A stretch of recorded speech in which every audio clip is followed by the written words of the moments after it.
দাও, আস্তে আস্তে ধাপ দাও। হ্যাঁ এই তো হচ্ছে, হ্যাঁ হচ্ছে, এই তো আস্তে আস্তে। হ্যাঁ হ্যাঁ আস্তে আস্তে, ভয় পাবেন, আমি আছি। হ্যাঁ এই তো আস্তে আস্তে। আরে ওরা এখানে কি করতেছে? তাই তো, এই মেয়েটাকে তো আমার এলাকায় এদেরকে নতুন মনে হচ্ছে। বসো বসো, ঠিক আছে, আস্তে আস্তে বসো। হ্যাঁ এই যে নাও, তোমার এটা নাও, তুমি এই যে নাও, এইটা নাও। আর তুমি বিস্কুট খাবা? আচ্ছা ঠিক আছে, নাও। আঙ্কেল দেখুন, মেয়েটি বাচ্চাটির মতন বিস্কুট খাচ্ছে। মেয়েটি পাগল নাকি? চলো তো গিয়ে একটু দেখি। হ্যাঁ চলো। না, আঙ্কেল আপনি চান, আমার একটু কাজ আছে, আমি একটু পরে আসতেছি। আচ্ছা ঠিক আছে, তুমি যাও, আমি গিয়ে দেখি। আস্তে আস্তে খাও, আস্তে আস্তে খাও, এমন করতেছে কেন? আচ্ছা নাও। বাবা, তোমাদের কিছু জিজ্ঞাসা করার ছিল। হ্যাঁ বলুন, কি বলবেন? তোমাদেরকে দেখে মনে হচ্ছে এই এলাকায় তোমরা নতুন আসছো, তাই না? হ্যাঁ আঙ্কেল, আসলে আমরা এই এলাকায় নতুন আসছি। এখানে 2 সপ্তাহ যাবত হচ্ছে এখানে আসছি। আমার নাম নয়ন, আর ও হচ্ছে আমার স্ত্রী লি।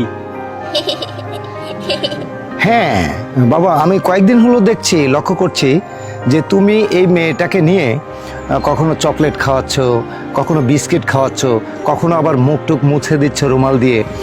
সব সময় ওই যে হাঁটা চলাফেরা কিভাবে করে তাকে হাঁটা শেখাচ্ছ, এগুলো লক্ষ্য করতেছি। আচ্ছা বাবা, এগুলো কি আসলে ও নিজে নিজে থেকে করতে পারে না? না আঙ্কেল, ও নিজে থেকে এসব করতে পারে না। ও নিজে থেকে এসব করতে পারে না, কিন্তু তুমি কেন এত সুন্দর একটা ছেলে, তুমি পাগল মেয়েকে বিয়ে করেছো? আসলে আঙ্কেল, ও এরকম ছিল না। আমাদের বিয়ের 2 বছর হয়েছে, কিন্তু কিছুদিন আগে একটা দুর্ঘটনার কারণে ওর স্মৃতিশক্তি সব কিছু ভুলে গেছে, যার জন্য আমি ওকে বাচ্চাদের মতো লালন পালন করতেছি। হ্যাঁ ঠিক আছে বাবা, বুঝতে পেরেছি, কিন্তু তুমি যে এই মেয়েকে লালন পালন করতেছো, কিন্তু ওর তো কোনো কিছু মনে নেই, ওর তো স্মৃতিশক্তি নেই। তাহলে ওকে তুমি এই যে লালন পালন করতেছো, করে লাভ কি? হ্যাঁ, আপনি লাভের কথা বলতেছেন আঙ্কেল। আমি ওকে ভালোবেসে বিয়ে করছি, আর এখন ওর এই পরিস্থিতিতে যদি আমি ওর পাশেই না থাকতে পারি, তাহলে ভালোবেসে বিয়ে করে আমার লাভটা কি বলেন? তবে ডাক্তার বলছে ও কিছুদিনের মধ্যেই ঠিক হয়ে যাবে, ওর চিরিশক্তি কখনো না কখনো ফিরে আসবে। তাহলে আমি তো ওকে এভাবে ছেড়ে যেতে পারি না, তাই না? আমি তো বেইমানি করতে পারি না।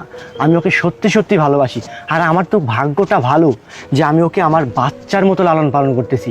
আমি আমার এই বয়সটা ওর সাথে কাটাচ্ছি, আবার আমার শৈশব কৈশোরগুলো ওর সাথে কাটিয়ে মনে করে দিচ্ছে। ভালোবাসা একটা অন্যরকম শক্তি। ঠিক আছে, আসতে যাচ্ছি। ভালোবাসা একটা অন্যরকম শক্তি আঙ্কেল। যে সত্যিকারে ভালোবাসতে পারে সে কখনো কাউকে ছেড়ে যেতে পারে না। পরিস্থিতি যেমনই হোক না কেন, সে যাই হোক না কেন, যদি ভালোবাসার হাতটাকে শক্ত করে ধরে রাখতে পারে না, যত বিপদই আসুক না কেন, সে মানুষটা জয়ী হবে। এইটা আমি বিশ্বাস করি, সেজন্য আমি ওর পাশে আছি। বাহ বাহ, মানে কংগ্রাচুলেশন। তোমাকে ধন্যবাদ না দিয়ে পাচ্ছি না বাবা। আসলে তোমার মতো একটা ছেলে, তুমি জানো যে সে এখন অসুস্থ, আদৌ সে সুস্থ হবে কিনা তাও তুমি জানো না। আর তা না জেনেই তুমি যেভাবে প্রতিনিয়ত তাকে এই যে লালন পালন করে যাচ্ছ একটি মাত্র আশায় এবং ভালোবাসার টানে যে আমি একসময় তাকে সুস্থ করব এবং তার সঙ্গে বাকি যে জীবনটা সেটা আমি চলার চেষ্টা করব এবং একসঙ্গে থাকব। আসলে বর্তমান যুগে এই ধরনের মন মানসিকতা, অর্থাৎ এরকম একটা প্রতিবন্ধী মেয়েকে নিয়ে এই বাস্তবতার সঙ্গে সংগ্রাম করে ভবিষ্যতে গিয়ে আবার একটা জায়গায় দুইজন মিলিত হবে, এই ধরনের সেন্স বর্তমান যুগে আসলে কটা ছেলের মধ্যে আছে বলো তো? আমি আসলে প্রাউড অফ ইউ। আমি অনেক খুশি হয়েছি তোমার উপরে। থ্যাংক ইউ আঙ্কেল, ভালোবাসাটা যদি সত্যিকারে হয় না, পৃথিবীতে সব কিছুই সম্ভব।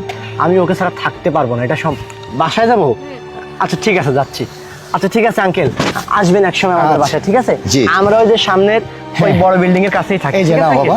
হ্যাঁ ওই যে, হ্যাঁ এই যে এটাও না। ভালো থেকো মামনি।